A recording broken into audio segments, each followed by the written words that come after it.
지금 이제 아시아나 뭐 인수하냐 이런 게 굉장히 이제 말이 많은데, 한간에서도 이런 얘기를 하는 사람이 있거든요. 이제 우리나라 대기업도 뭐 그 한 3분의 1 내지는 뭐 이런 기업들이 대출 이자도 못 받는 그런 네, 기업이 네. 많다. 그렇게 따지면 경기가 어려워지면 이제 이렇게 국유화 기업이 늘어나고 그만큼 우리가 이제 국민연금이나 돈 쓸 일은 정말 많이 있는데 점점 갈수록 어려워지지 않느냐. 음, 예, 그래서 이렇게 볼 때 조금, 뭐 저희가 이렇게 할 일은 아니지만 지금 흘러가는 이렇게 이제 국내 시장의 그런 흐름들이 네, 좀 규제도 빨리 풀고 네. 더 빨리 중국이나 미국에 발빠르게 따라가지 않으면 점점 그 반도체, 삼성전자 반도체만 존재하는 건 아니니까 좀 미래 먹거리를 좀 발굴해야 된다고 보는데, 근데 참, 좀 걱정이 되는 게요. 예, 우리가 지금의 기술, 앞으로 미래를 만들 기술을 총칭해서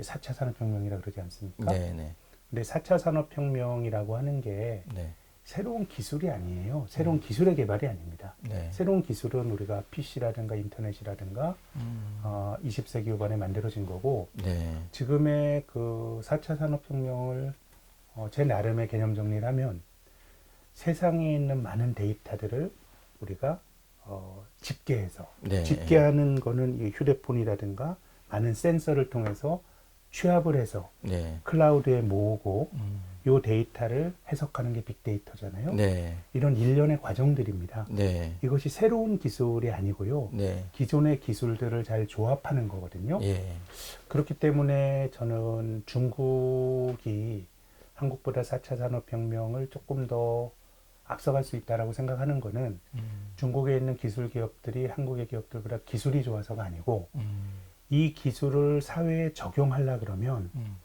되게 논란이 많아요. 제 생각에 규제라기보다 이해 관계자들 간의 충돌이 많은 것 같아요. 그리고 네, 한국의 타다.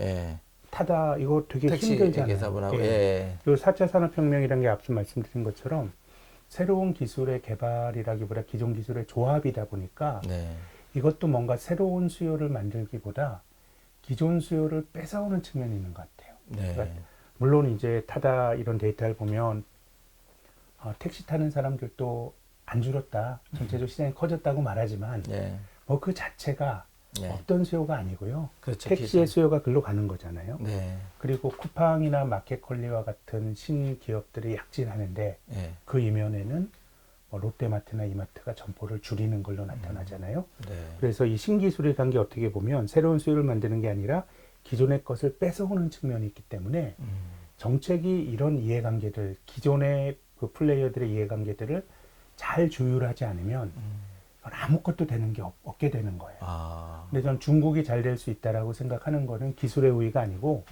중국은 한국보다 훨씬 권위주의적인 리더십을 가진 사회주의 국가니까 정부가 우리 그냥 이렇게 하자. 그냥 하게 되는 거거든요. 아, 빨리 그냥 쫙 갈 수 예. 있는데, 근데 예, 한국은 그런 이해관계 조절이 예, 굉장히 좀 어렵고 예, 우리가 타다 논란을 보면서 한번 경험을 했다고 생각합니다. 그래서 어떤 정책적인 이해관계의 어떤 조정의 기능이 중요한데 제 생각에 지금의 어떤 규제가 관료들에 의해서 있어지는 측면보다는 기존에 먼저 산업에 선점했던 그런 사람들의 이해관계가 기득권의 어떻게 보면 이해가, 기득권이라고 볼 수 네, 있죠. 그런 이해관계가 신산업에 정착하는데 저는 한국 경제에는 내재된 리스크라고 생각합니다.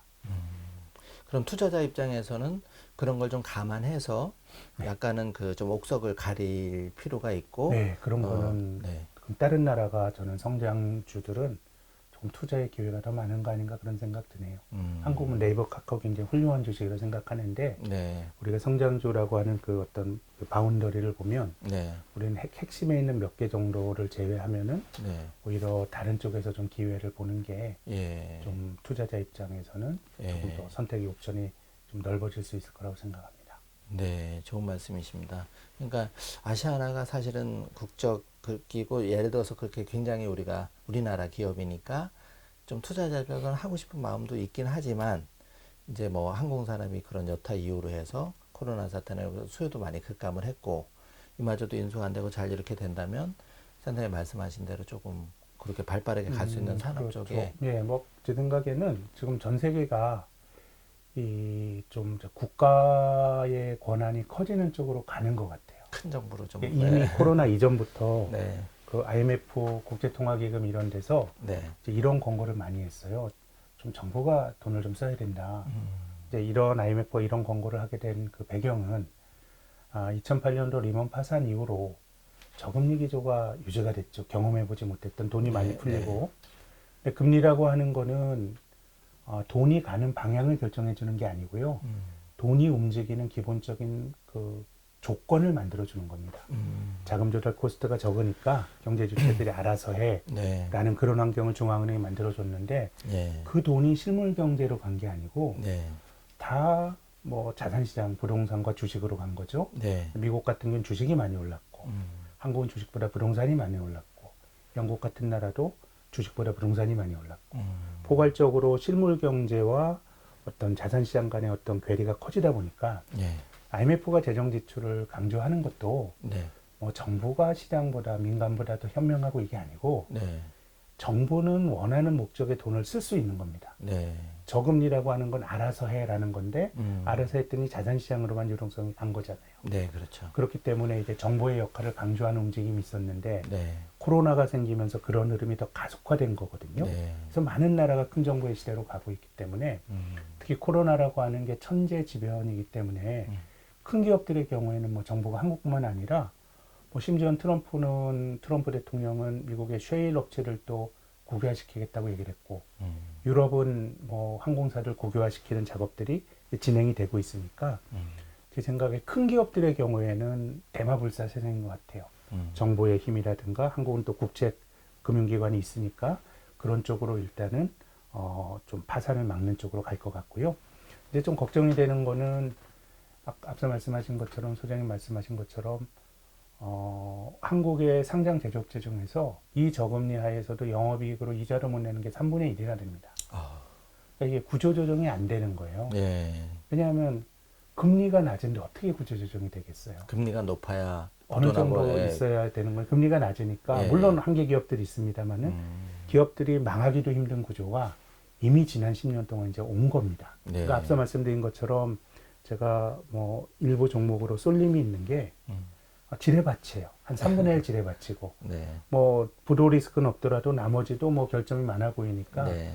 그러니까 이제 이런 식의 경우에는 그 특정한 성장에 대한 기대가 투영이 되는 게 네. 과하게 올라가고 한없이 올라갈 수는 없거든요. 네. 그렇기 때문에 뭐 다른 측면을 생각하면 그러니까 성장 기대가 있는 게 버블이 더 커질 수 있는 거 아니야? 이런 주장도 맞고요. 네. 또 다른 측면에서는 그 밸류보다 많이 높아질 수 있으니까 조심하자는 건 저의 생각인데 그 두 가지 사이에서 잘 균형을 잡으셔야 된다고 생각합니다. 네, 좋은 말씀이십니다.